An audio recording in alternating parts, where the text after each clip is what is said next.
ప్రవచనామృతాన్ని ప్రారంభించవలసిందిగా మహాసహస్రావధాని శ్రీ గరికపాటి నరసింహారావు గారిని కోరుతున్నాం.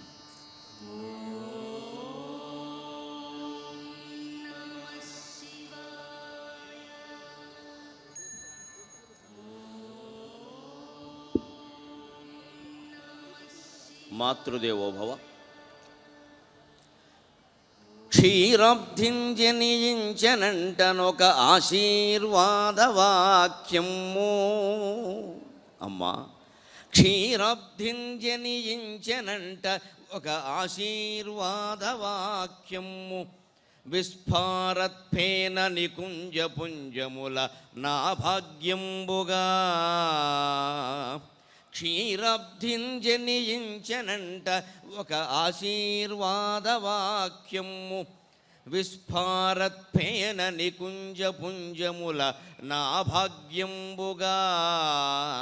దానినోరారన్వించెదనమ్మయంచు, దానినోరారన్వించెదనమ్మయంచు. కవితా హయ్యంగవీనమ్మును, కవితా హయ్యంగవీనమ్మును. ఆ క్షీరద్వాదశి నాకు సంగెను. కవితా హయ్యంగవీనమ్మును. ఆ క్షీరద్వాదశి నాకు సంగెను. హరిశ్రీ దృక్ప్రసాదంబుగన్. కవితా హయ్యంగవీనమ్మును. ఆ క్షీరద్వాదశి నాకు సంగెను. హరిశ్రీ దృక్ప్రసాదంబుగన్. భక్తి టీవీ వారు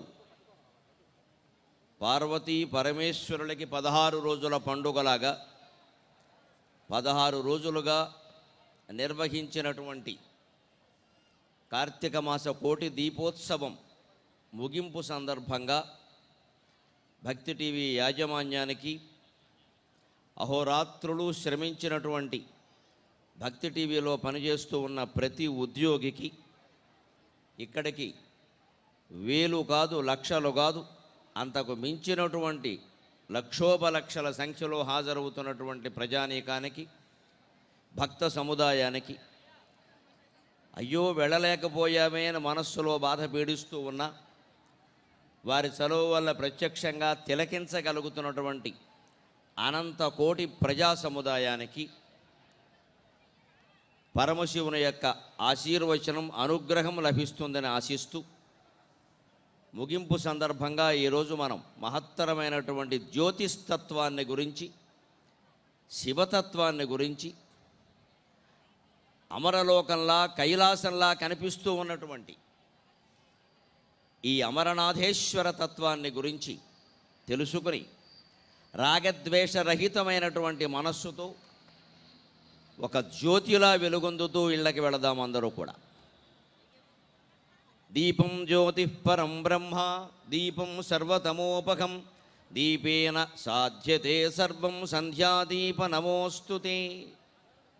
ఈరోజు ఈ 16 రోజులు ఇక్కడ దీపాలు వెలిగించడమే కాకుండా ఇక నుండి ఖచ్చితంగా ప్రతిరోజు సాయంత్రం మన ఇంట్లోనే దేవుడి దగ్గర ఉదయము సాయంత్రము కూడా ఉభయ సంధ్యల్లోనూ దీపాలు వెలిగించి ఆ దీపజ్యోతి ప్రభావంతో బయటి చీకటే కాదు లోపల చీకటిని కూడా రకరకాల భేదభావాలు, ఎక్కువ తక్కువలు, ఆధిపత్య పోరాటాలు, రాగద్వేషాలు మొదలైనవన్నీ మనం పోగొట్టుకోగలిగితే భక్తి టీవీ వారు ఇంత వ్యయ ప్రయాసలు కోర్చి ఈ కార్యక్రమాన్ని నిర్వహించడంలో ఉండే ఉద్దేశం సఫలమవుతుంది.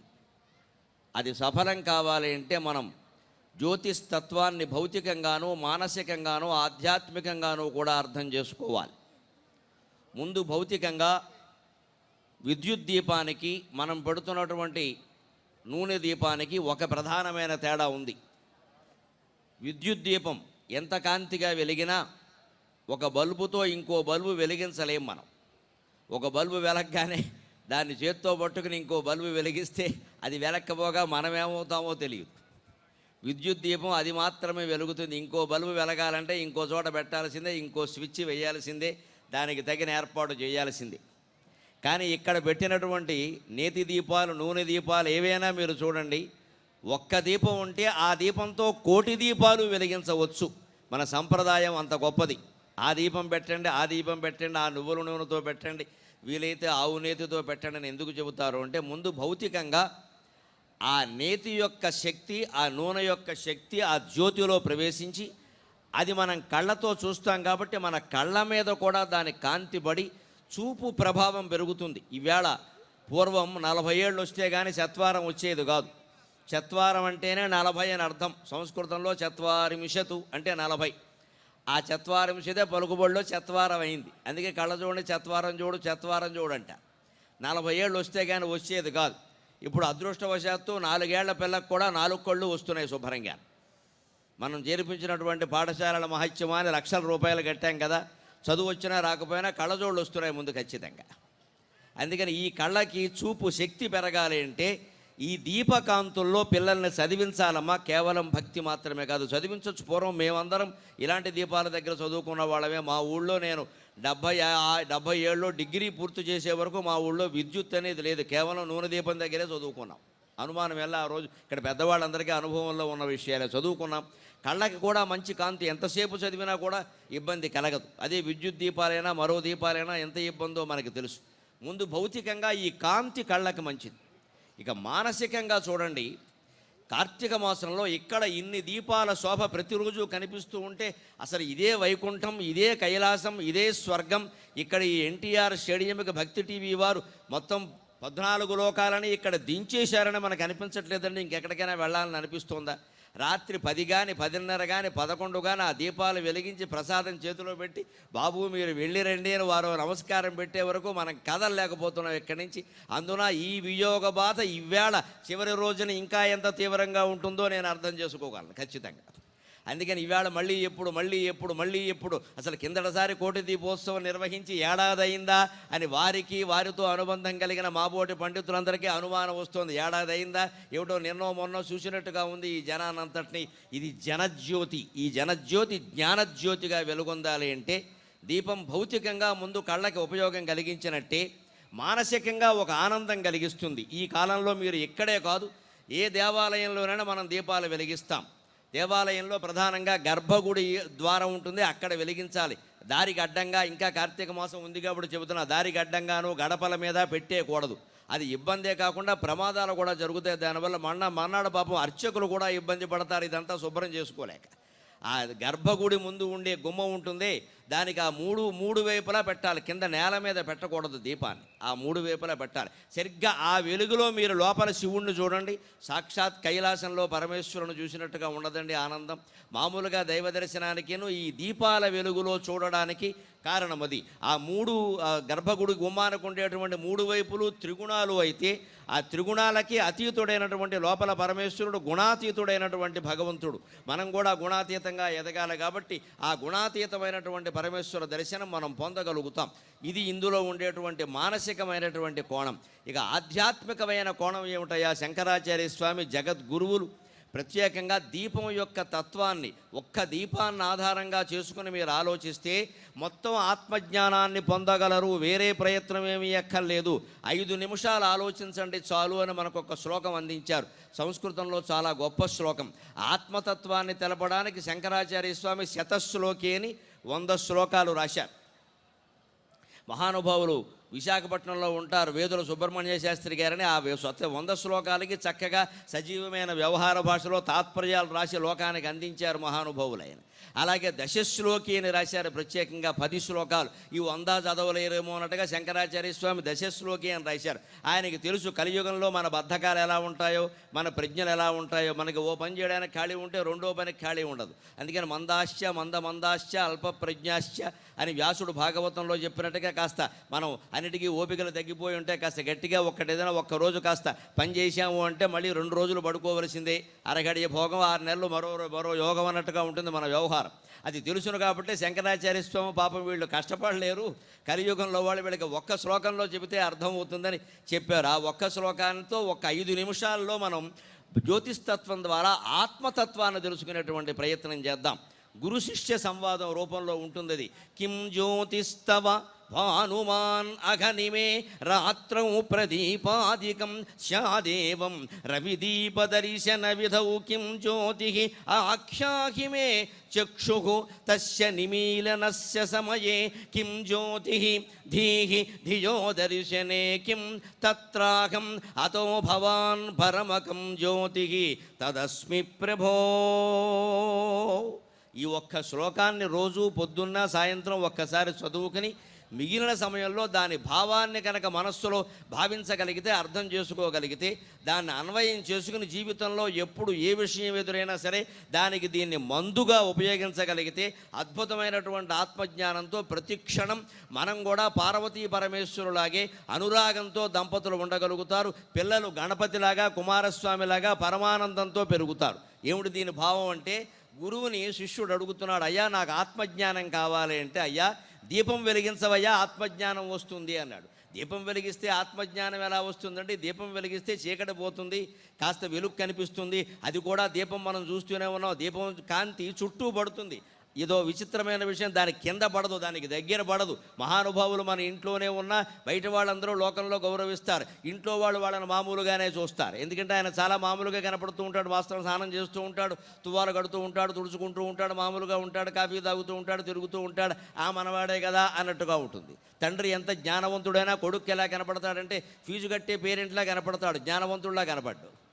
అందుకని తెలుగు మాస్టర్ అబ్బాయి కూడా ఏదైనా సందేహం వస్తే తెలుగు మాస్టర్ స్కూల్లో చెప్పే మాస్టర్ని అడుగుతాడు కానీ తండ్రిని అడగడు. ఒకవేళ ఒరే నేను తెలుగులో గొప్ప పండితుండేరా అంటే, ఊరుకో నాన్న నువ్వు డబ్బులు కట్టాలంటే మా మిస్ ఉంది కదా అని చెబుతాడు స్పష్టంగా. ఇంతకీ ఈ మిస్సు ఈ మాస్టర్కి శిష్యురాలు కావచ్చు, అది వేరే విషయం, కొడుకు అనవసరం. తండ్రే, ఉపాధ్యాయుడే, అలాగే ఉంటాడు లెక్క.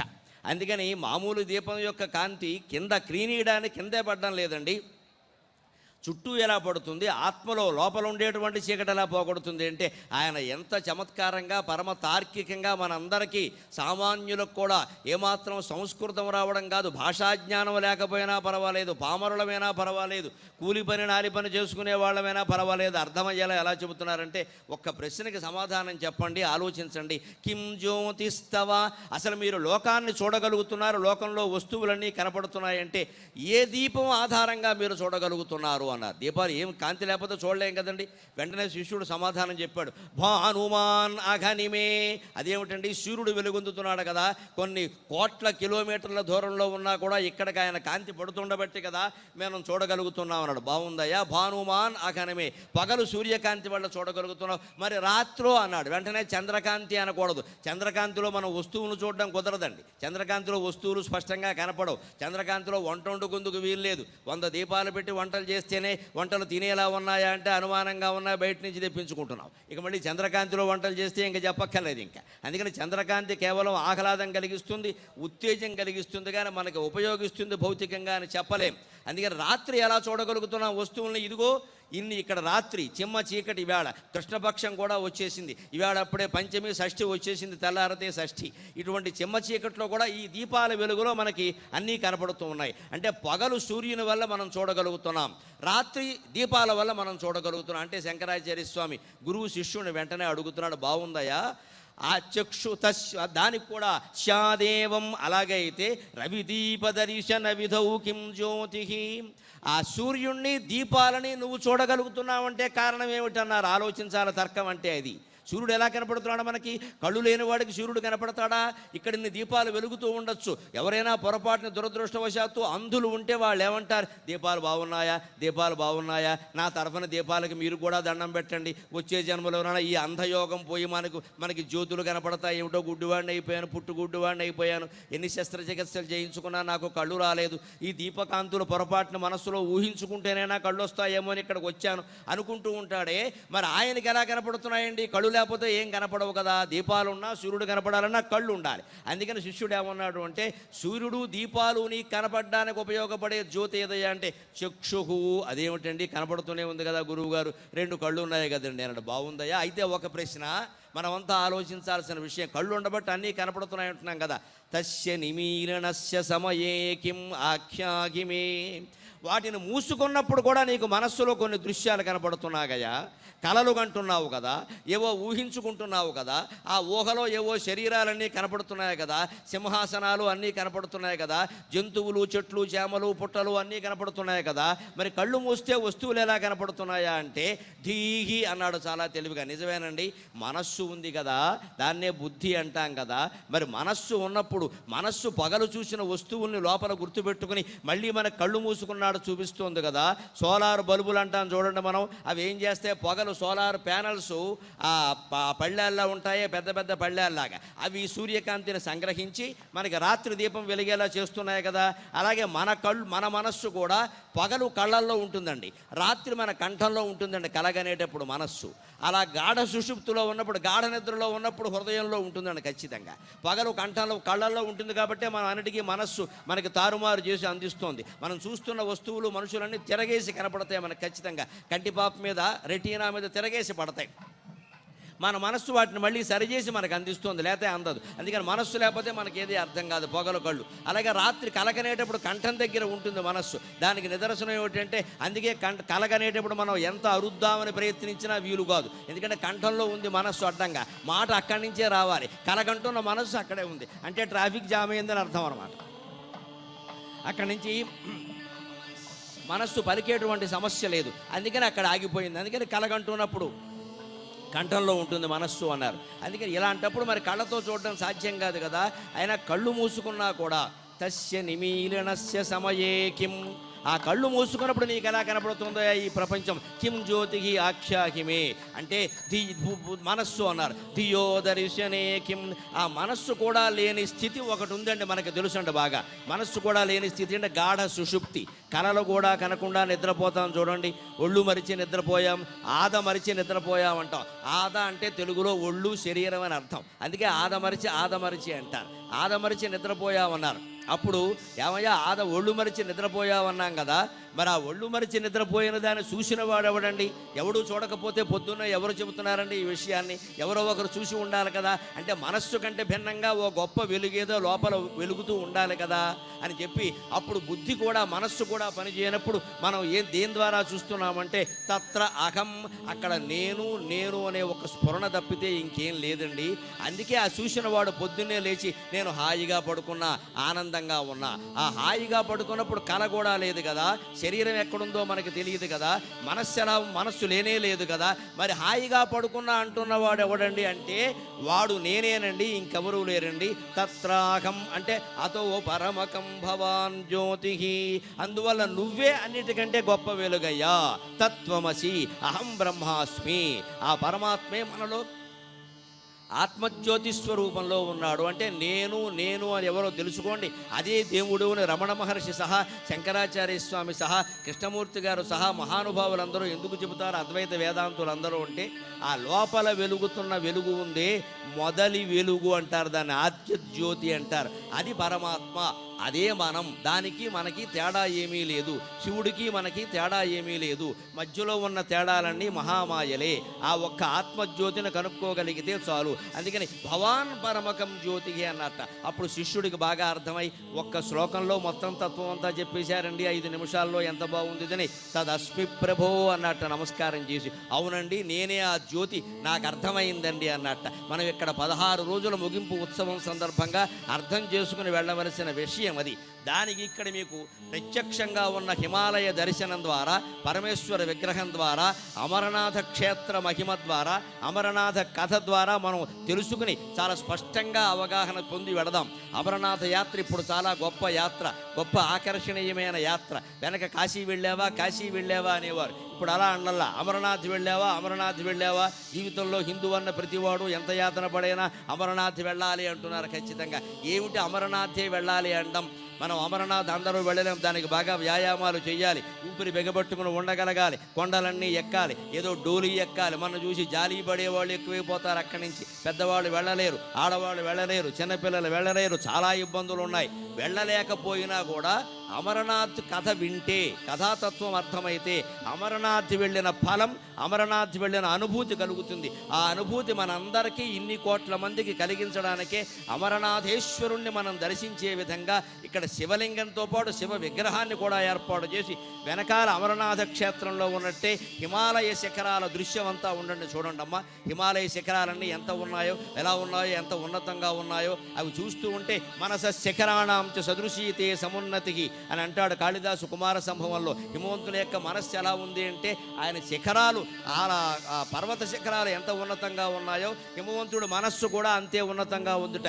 మనం కూడా ఇవాళ నుంచి అంత ఉన్నతమైన మనస్సుతో ఉండాలి. ఎందుకంటే ప్రత్యేకంగా ఒక్క మాట చెబుతున్నా, ఇక్కడికి అందరూ వచ్చారు, మహిళలు చాలామంది వచ్చారు. ప్రత్యేకంగా నమస్కారం అమ్మ, మహిళలకి శుభాకాంక్షలు. అత్తలు వచ్చారు, కోడళ్ళు వచ్చారు. అత్తగారు 100 దీపాలు పెడుతుంది, కోడలు 1000 దీపాలు పెడుతుంది. ఇంటికి వెళ్ళాక మళ్ళీ నేరాలు చెప్పుకోకూడదు. ఇంకా అది కోటి దీపోత్సవం ప్రధాన ప్రయోజనం. అత్తగారు ఎక్కడికే వచ్చి, కోడలు ఎక్కడికే వచ్చి, అన్న ఎక్కడికే వస్తాడు, తమ్ముడు ఎక్కడికే వస్తాడు, అన్న భార్య తమ్ముడు భార్య ఇద్దరు వస్తారు, తోడుకోడళ్ళు. మేము వచ్చాం, ఆవిడ 100 పెట్టింది, నేను 1000 పెట్టా అని చెబుతారు. మళ్ళీ ఇంటికి వెళ్ళాక వాళ్ళకి ఎక్కువ ఇచ్చారు, మాకు దక్కువ ఇచ్చారంటారు అత్తమామల దగ్గరికి వెళ్ళి. అటువంటి భేదభావాలన్నీ పోవాలి. అత్తా కోడళ్ళు ఎక్కడే కూర్చున్న దీపాలు పెట్టారు కాబట్టి ఇంటికి వెళ్ళాక తల్లి కూతుళ్ళులా ఉండాలి, ఖచ్చితంగా అత్తా కోడళ్ళలా ఉండకూడదు. మన మనస్సులో ఉండేటువంటి రాగద్వేషాలన్నీ పోగలిగితేనే ఆత్మజ్యోతి దర్శనం అయినట్టు లెక్క. లేకపోతే ఊరికే గొప్పలు చెప్పుకుందుకు మిగిలిపోతాయి ఇవన్నీ కూడా. నేను వెళ్ళాను, నేను ముందే కూర్చున్నా, నేను దగ్గరగా కూర్చున్నా, నేను ఇంకా పెద్ద దీపం పెట్టా, ఆ కాంతి నా మీదే పడింది, నేను కెమెరాలో చాలాసార్లు కనబడ్డా, చెయ్యి కూడా ఊపా. చెయ్యి ఊపడానికి ఎక్కడికెందుకు, ఇంటి దగ్గర ఊపిని చెయ్యే ఊపుకుంటూ కూర్చోవచ్చు.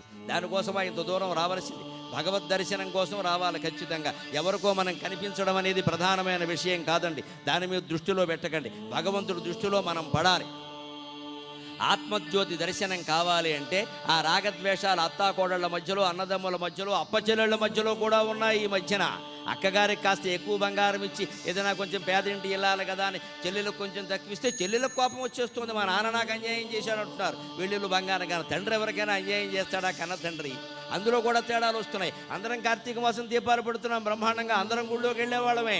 వెనకేదో సామెత చెప్పినట్టుగా ఉంది, అందరూ శాకాహారులే, అందరూ మహాబ్రాహ్మణులే, మధ్యలో ఉన్నటువంటి వస్తువులు మాయమైపోయాయి అంటే మరి ఏమైపోయిందంటే ఎవరో ఒకరు తీసుండాలి కదా. అందరం మంచి వాళ్ళమే, అందరం గొప్ప వాళ్ళమే, అందరం నెలంతా దీపాలు పెట్టేస్తున్నాం బ్రహ్మాండంగా. ఇంటికి వెళ్ళాక మళ్ళీ తగాదాల్లాగా ఉంటున్నాయి. అందరికీ షుగరు బీపీలే వస్తున్నాయి. శంఖచక్రాలు విడిచిపెట్టి శ్రీ మహావిష్ణువేనా ఎప్పుడైనా విశ్రాంతి తీసుకుంటాడేమో కానీ శంఖచక్రాల్లో మనకి బీపీ షుగరు 2 వచ్చి పడ్డాయి. మనం వాటి నుంచి విముక్తి లేదు మనకి, మనం వాటిని విడిచిపెట్టలేకపోతున్నాం. బీపీ షుగరు 2టికి కారణం ఆందోళనే కదా. ఆ ఆందోళన పోవాలి అంటే ఈ శివుడు అమరనాథేశ్వరుడుగా హిమాలయ శిఖరాల మధ్యలో ఎందుకు అలా వెలుగొందుతున్నాడో, అమరనాథ కథా రహస్యం ఏమిటో తెలుసుకుంటే యాత్ర చేసిన ఫలమంతా మనకు వచ్చినట్టే. ఏమిటండి అమరనాథ కథలో ముందు చెబుతారు, పార్వతీదేవి శివుణ్ణి అడిగింది, స్వామి ఈ సృష్టి రహస్యం ఏమిటి, అసలు సృష్టి ఎలా మొదలైంది? ఆవిడికి తెలియక మన కోసం చేసింది ఆవిడ కాదు. ఆ బ్రహ్మ కీట జనని వర్ణాశ్రమ విధాయని, బ్రహ్మదేవుడు మొదలు చిన్న కీటకం వరకు సృష్టించింది ఆవిడే కదా. మళ్ళీ సృష్టి ఎలా మొదలైందని ఆయన అడగడం ఏమిటండి? మన కోసం. ఓ కథ లేకపోతే మనం వినం కదా, ఎవరో ఒకరు అడగాలి, ఎవరో ఒకరు చెప్పాలి. మన శాస్త్రాలన్నీ అలాగే ఉంటాయి.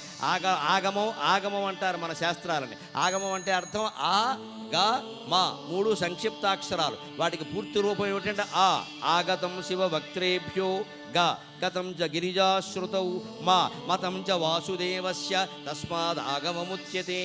ఆగతం శివవక్త్రేభ్య, ముందు శివుడు నోట్లోంచి బయటపడింది. ఇది వక్త్రేభ్య అని బహువచనం ఎందుకు వాడేటంటే శివుడికి పంచముఖాలు ఉంటాయి. సద్యోజాతం, వామదేవం, అఘోరం, ఈశానం, తత్పురుషం అని చెప్పేసి. అందుకని ఆ 5 ముఖాల నుంచి వెలువడింది ఆగమం. అలాగే గతం చ గిరిజాశ్రుతం, అమ్మవారి చెవిలో పడింది ఆ వార్త, ఆ కథ ఏదైనా సరే.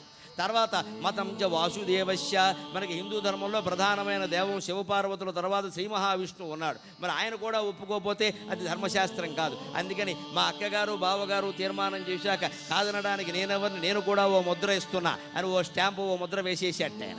అలాగా శివుడు చెప్పింది, పార్వతి విన్నది, శ్రీ మహావిష్ణువు ఆమోదించింది మనకి శాస్త్ర సంప్రదాయాల్లో వచ్చాయి. కాబట్టి హిందూ ధర్మాన్ని, శాస్త్ర సంప్రదాయాలని పెద్దవాళ్ళు చెప్పిన దాన్ని ఎప్పుడూ ఆచరించాలి తప్ప ఇది ఎందుకు ఏమిటి అని ప్రశ్నించి పక్కన పెట్టేయకూడదు. ముందు చేసేది చేసేయాలి. తర్వాత కావాలంటే తెలుస్తుంది. అన్నాలు తింటూ ఉంటే అక్కడ అన్నం గిన్నె ఉంటుంది, నేతి గిన్నె ఉంటుంది, మజ్జిగ గిన్నె, పాల గిన్నె అన్నీ ఉంటాయి అక్కడ. పెద్దవాళ్ళు చెబుతారు, ఒరే కాస్త నెయ్యి వేసుకుంటుంటే జాగ్రత్తగా వేసుకో, ఆ గరిట అన్నం గిన్నెకి తగలద్దు అంటాడు. వెంటనే ఈ కుర్రాడు కాన్వెంట్లో చదువుతాడు కదా, వీడికి ఇలాంటి విషయాలన్నీ చెప్పరు. మార్కులు రావడం తప్పితే మూర్ఖత్వం పోయే విధానం ఉండదు. అందుకే ఎందుకు తగలద్దు, వై అంటాడు ఇంగ్లీషులో, మళ్ళీ తెలుగులో కూడా కాదు. తగిలితే ఏమైంది, నువ్వు చూశావా అంటాడు. వీళ్ళకి అర్థం కాని విషయం ఏమిటంటే, నెయ్యి వచ్చి అన్నంలో పడినా ఇబ్బంది లేదండి, కానీ అన్నం మెతుకు ఒక్క మెతుకు నేతిలో పడితే ఇక అది పనికిరాదు. అందరికీ తెలుసున్న విషయం. నెయ్యి వచ్చి అన్నంలో పడితే ఇబ్బంది లేదు, అన్నానికి గుబాళింపు. కానీ అన్నం వెళ్ళి నేతిలో పడితే అయిపోయినట్టే. మరి నేతి గిన్నె అన్నం గిన్నె ఒకడే ఒక చేత్తోనో ముట్టుకున్నాక ఇది అందులో పడుతుందో అది ఇందులో పడుతుందో ఎవరు చెబుతారు? ఏది ఎందులోనైనా పడచ్చు, మనం గోతులో పడినట్టు లెక్క. అందుకని ముట్టుకోవద్దన్నారు. అంతకంటే ఉంది. పాలల్లో నీళ్లు కలిస్తే ఇబ్బంది లేదండి, కానీ నీళ్లల్లో పాలు కలిస్తే విషంతో సమానం. ఆముక్తమాల్యదలో కృష్ణదేవరాయల బ్రహ్మాండమైన పద్యమే వేశాడు దాని మీద. పాలల్లో నీళ్లు కలిస్తే ఇబ్బందుల, కాస్త పోనీ పలచగా ఉంటాయి, ఓ దశలో అరగడానికి కూడా మంచిది. కానీ నీళ్లల్లో పాలు కలిస్తే, ఓ గ్లాసు నీళ్లలో మీరు 4 చుక్కల పాలు వేసారనుకోండి, అది విషం. ఒకడు తొందరగా పనిచేస్తుంది, ఒకడు ఆలస్యంగా పనిచేస్తుంది. నీళ్లల్లో పాలు కలవకూడదు, పాలల్లో నీళ్లు కలిసినా ఇబ్బంది లేదు. అందుకని పాలు నీళ్లు ఓ చోట ఉండొద్దు అంటారని. మరి ఇది అందులో కలిస్తే ఇబ్బంది కదా, అలా చెబుతారు. అందుకని పెద్ద శాస్త్రాచారాలన్నీ శివుడు చెప్పినవి, పార్వతి విన్నవి, విష్ణువు ఆమోరించినవి. అమరనాథ కథ కూడా అంతే. అందుకని అమ్మవారు అడిగిందట, పరమేశ్వర ఒక్కసారి నా కోసం కోటి దీపోత్సవం భక్తుల కోసం గరికపాటి వారి ద్వారా వినిపిద్దాం, చెప్పండి ఈ సృష్టి రహస్యం ఏమిటి, అది ఎలా మొదలైంది అంటే ఆయన అన్నట్ట, అంత గొప్ప రహస్యాన్ని ఎన్టీఆర్ స్టేడియంలో చెప్పేస్తే ఎలాగా, అది చాలా రహస్యమని నువ్వే అంటున్నావు కదా. ఆ పార్వతి ఎంత అమ్మవారివేనా, నువ్వు ఆడదానివే కదా, ఆడవాళ్ళకి రహస్యాలు చెబితే దాగవంటారు. ఇప్పుడు ఇదివరకేమో పెత్తనాలు ఉండేవి, ఇప్పుడేమో సెల్ ఫోన్ వచ్చింది. ఏదైతే పెత్తనం ఉంటే కనీసం వాళ్ళ ఇంటికి వెళ్ళాలి, సెల్ ఫోన్ వచ్చాక ఇంటికి వెళ్ళక్కల నెంబర్ నొక్కితే చాలు, మొత్తం వార్తలన్నీ వెళ్ళిపోతున్నాయి, వేరే వార్తాపత్రికలు అక్కర్లేదు. అందుకని మరి రహస్యం అని నువ్వే అంటున్నావు, రహస్యం అన్నదాన్ని ఇంతమందిలో చెప్పేస్తే ఎలాగాని గుహలోకి రమ్మన్నట్టు. అదే అమరనాథ్ గుహ. గుహలోకి రా అన్నాడు. అమ్మవారు వెళ్ళింది, భార్యాభర్తలు ఇద్దరు గుహలోకి వెడుతుంటే చిత్రం గమనించండి కథ. ఆ యాత్రలో పహలేగావ్ అని ముందు ఒక గ్రామం వస్తుంది. పహలేగావ్ మొదటి మజిలీ. అక్కడికి వచ్చాక సరిగ్గా అప్పటికి మరి శివుడు నందివాహనం మీద ఉంటాడు కదా, నాగభూషణం పాము ఎలాగో ఆయన మెడలో ఉంది. గణపతి చిన్న కుర్రాడు, అందుకే నేను వస్తా తల్లిదండ్రులు ఎక్కడికైనా వెళ్ళిపోతున్నారేమో అని ఆయనకి బెంగ. అందుకే నేను వస్తా అంటే పోన్లే చిన్న కుర్రాడు. కుమారస్వామి వింటాడు, వీడు వినడు, వినే రకం కాదు. లేదా ఆటంకం కలిగిస్తాడు మన యాత్రకు, అదో శక్తి ఉంది ఆయనకి. ఆయన వాళ్ళకు కూడా ఆటంకం పెట్టేయగలడు, యాత్ర జరగకుండా చేసేస్తాడు. అందుకని వద్దులే వాడితో పేచి ఎందుకు వచ్చింది రమ్మను అని చెప్పి గణపతిని కూడా తీసుకెళ్లారు. అలా కొంత దూరం వెళ్ళాక పహలేగావ్ అంటారు. గమనించండి కథలో ఎంత గొప్ప తత్వం ఉంటుందో. అక్కడికి వెళ్ళాక మన ఏమంటారు అంటే, అయ్యా ఇక్కడ శివుడు నందిని వదిలేశాడు అంటారు. వెంటనే నందిని అక్కడ వదిలేశాడు. నంది ఇక చాలే, నువ్వు రాలేవు, కొండ గుహలోకి వెళ్ళాలి కదా, ఎద్దులతోనూ సింహాలతోనూ వెడితే వీళ్ళు కాదు, అది నువ్వు ఇక్కడ ఉండిపో అంటాడు. అందుకే మన చేత ఏం చేయిస్తారో తెలుసా, అక్కడ నంది బొమ్మ దానం చేయమంటారు. వదిలేయడం అంటే మరి దానమే కదా. అందుకని ఒక వెండి బొమ్మ, కనీసం రాగి బొమ్మ, ఏదో ఎద్దు బొమ్మ ఒకటి అక్కడ అమ్ముతారు, అక్కడే అమ్ముతారు. దాన్ని నంది బొమ్మ దానం చేయమంటారు. మనం ఏమంటాం వెంటనేను, నేను నంది బొమ్మ దానం ఇచ్చా, నాకు ఇంకా ఎక్కువ పుణ్యం వస్తుంది, నేను 10 నంది బొమ్మలు దానం ఇచ్చా. అసలు విషయం అది కాదు. నువ్వు ధర పెంచడాన్ని బట్టి పుణ్యాలు రావు. నందిని వదిలేయమంటే అర్థం ఏమిటండి, నంది శివుడికి వాహనం. మనం కూడా కార్లు, పల్లకీలు, ఏసీ కార్లు మొదలైనవన్నీ ఉన్నాయే, వ్యామోహాలు బాగా పెంచుకున్నాం. ముందు బండి అన్నాం, 10వ తరగతి వాడికి కూడా బండి కావాలి, లేదా కాలేజీకి వెళ్ళి వేళ ఒక బండి కాదు, 2 ఉంటే 2 బళ్ళు కావాలి. ఆ పైన మళ్ళీ కారు కావాలి, దంపతులిద్దరికి చెరో కారు కావాలి. ఈ కార్ల మీద వ్యామోహాన్ని వదిలేయండి. ముందు సృష్టి రహస్యం అర్థం కావాలి, ఆత్మజ్ఞానం పొందాలి, ప్రశాంతంగా ఉండాలి అంటే వాహనాల మీద వ్యామోహం వదిలేయాలి. ఉండకూడదని కాదు, ఇక దాని గురించిన తాపత్రయం. అదేదో 5 లక్షల కారు ఉంటే చాలు, లేదు పక్కింటి వాళ్ళు 20 లక్షలు పెట్టుకున్నారు, మనం అలా కొనాలి. పక్కింట్లో పెడతామా, కారు పెట్టుకుని మన ఇంట్లోనే పెట్టుకోవాలిగా. ఇందులో ఏమైనా రూపాయి బ్యాంకులోనూ వాడు ఏమైనా కడతాడా, మనమే కట్టుకోవాలి కదా. తోడుకోడలతోనో ఆడపడుచుతోనో పూలికి దేనికండి ఇన్ని దీపాలు పెట్టింది తర్వాత. అందుకని కార్ల మీద వ్యామోహం వదిలేయాలి తప్ప నంది బొమ్మను దానం ఇస్తే ఏం కలిసి రాదు, దాని తత్వం అది, అది ఊరికే ప్రతీక. అక్కడి నుంచి నంది వదిలేశాడు ఆయన. బాగుంది, నందీశ్వరుడు వెనక్కి వెళ్ళాడు. ఇంకా సృష్టి రహస్యం చెప్పలా, ఇప్పుడు చెబుతాను పార్వతి కంగారు పడకన్నాడు. అలా చెప్తే అలాగా అంత గొప్ప విషయం. కొంచెం ముందుకు వెళ్ళారు. వెళ్ళాక ఏమేమి తెలుసా, అక్కడ సరిగ్గా చందన్వాడి అని ఒకటి ఉంటుంది అమరనాథ్ యాత్రలో. చందన్వాడి అంటారు ఆ ప్రాంతాన్ని. అక్కడ వెంటనే మనం తీసుకెళ్ళిన వాళ్ళు ఏం చెబుతారంటే, ఇక్కడ చంద్రుడు బొమ్మ దానం ఇయ్యాలండి అని చెబుతా. ఎందుకుట, శివుడు అక్కడ చంద్రుడిని వదిలేశాడు. చంద్రుడిని వదిలేశారంటే అర్థం ఏమిటి, ఆభరణం. చంద్రుడు శివుడికి ఆభరణం. శశిరేఖ ఆభరణంగా కలిగిన వాడు చంద్రశేఖరుడు, శశిశేఖరుడు అంటారు స్వామిని. ఆభరణం వదిలేశాడంటే అర్థం ఏమిటమ్మా? మనం కూడా క్రమంగా వయస్సు పెరుగుతున్న కొద్దీ ఆభరణాల మీద వ్యామోహం వదిలేయాలి. ఆభరణాలు పెంచుకోవడం, బాగా ఇంకా పెట్టుకోవడం ఇవాళ ప్రాణం మీద కూడా వస్తుంది. అక్కడి నుంచి గిల్టు నగలు పెట్టుకుంటున్నారు. గిల్టు నగలో అసలు నగలో కొట్టేసేవాడికి తెలియదుగా, అందుకని వాడు ఎలాగో లాగేస్తాడు. గిల్టు నగలు పెట్టుకున్న వాళ్ళు ఏం చేయాలి? మెళ్ళో ఓ బోర్డు పెట్టుకోవాలి, ఇవి అసలు నగలు కావు అని బోర్డు కూడా పెట్టుకోవాలి. అప్పుడు వాడు లాగడు. కానీ ఇంకా అలాంటి బోర్డు పెట్టుకుంటే ఎవరూ చూడరు, ఆక్షేపిస్తారు. జీవితం అంటే ఇంతే, కోరికలు పెంచుకున్న కొద్దీ ఈ మాయలో పడిపోవడమే. అందుకని ఆభరణాల మీద కాంక్ష వదిలేయి.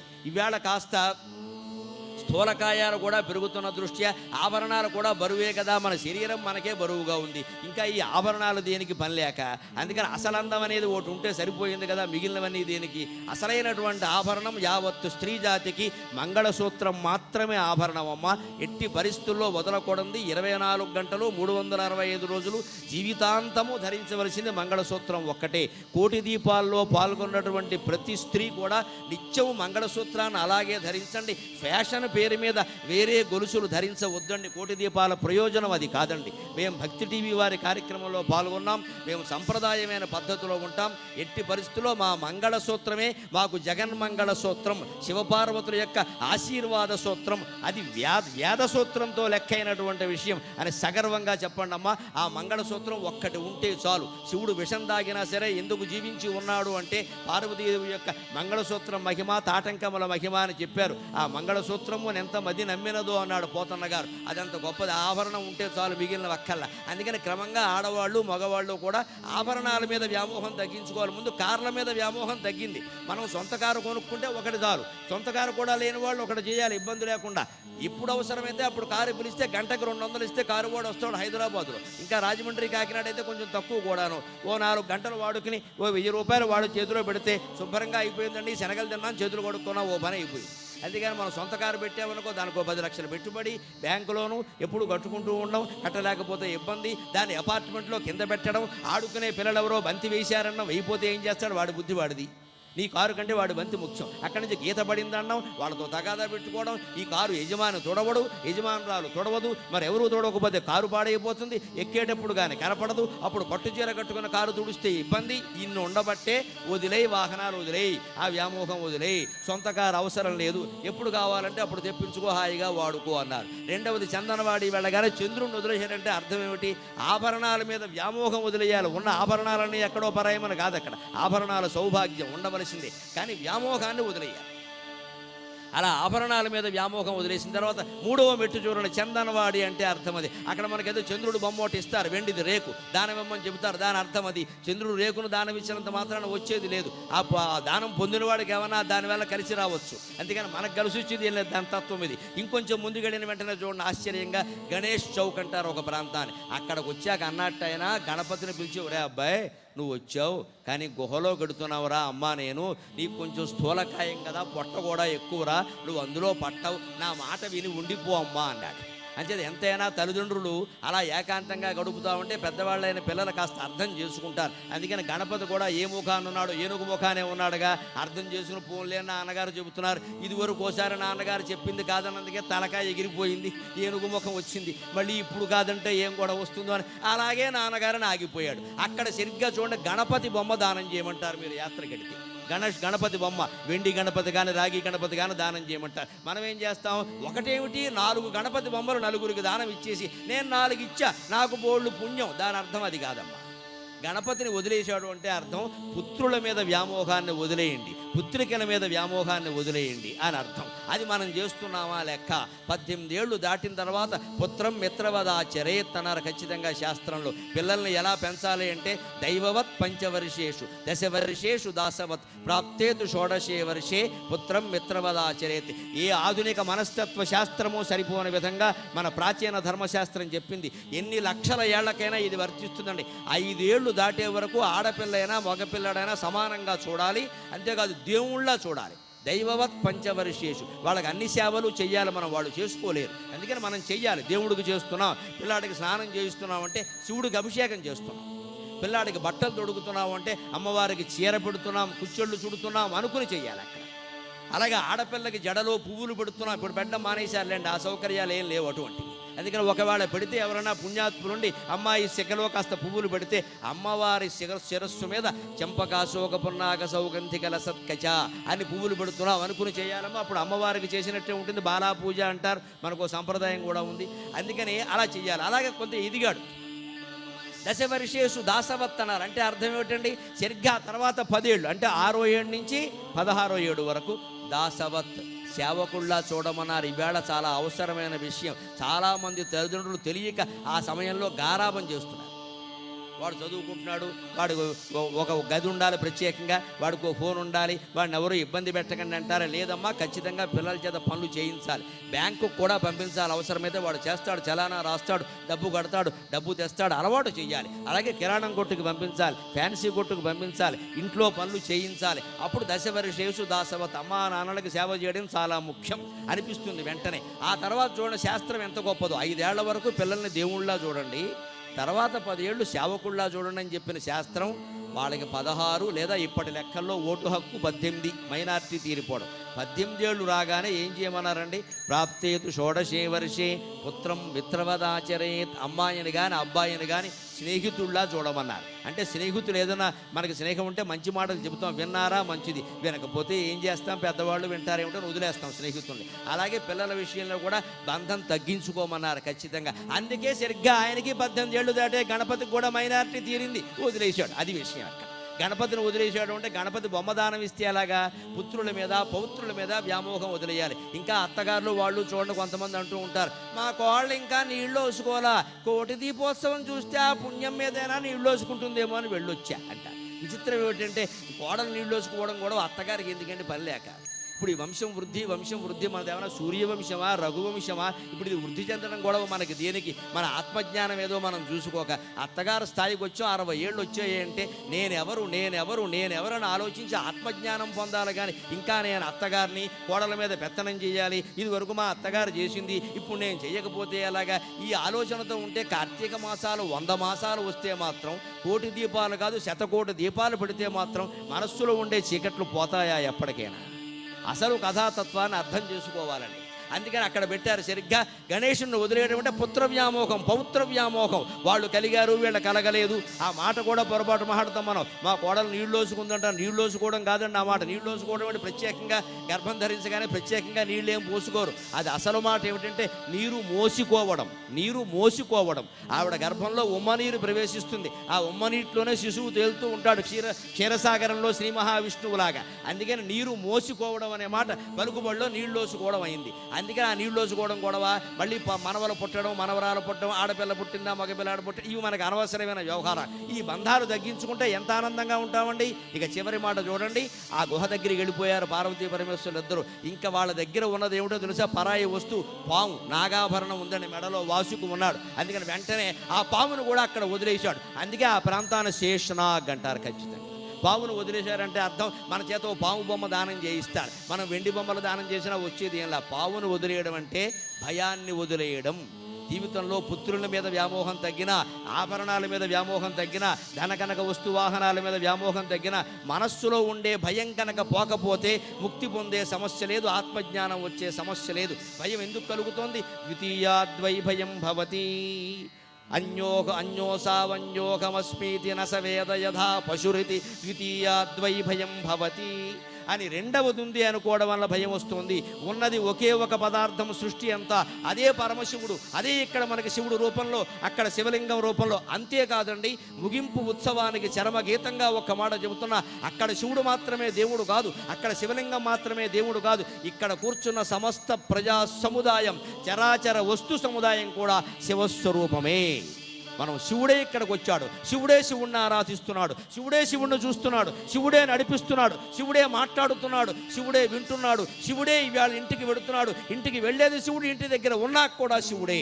ఇక్కడ ఉన్న ప్రతి జీవి, చరాచర జీవరాశులన్నీ మనమే కాదు, ఇక్కడ అనుకోకుండా చేరినటువంటి చీమలు దోమలు ఏమైనా ఉంటే అవి కూడా పరమపుణ్యాన్ని పొంది శివుల్లో ఐక్యమైపోతాయి ఖచ్చితంగా. ఆ ఆత్మైక్య భావనతో మనం వెళ్ళాలి, ఏకాత్మ భావనతో. అందుకని ఆయన చివరిలో అమరనాథ్ గుహకి ముందు ఆ నాగాభరణం కూడా వదిలేశాడు. నాగాభరణం అంటే అది భయానికి సంకేతం. పావు భయాన్ని వదిలై అనవసరంగా భయపడకు, భయాన్ని మించిన బలహీనత లేదన్నాడు వివేకానందుడు. అప్పుడేం జరిగిందో గమ్మత్తైన విషయం చూడండి.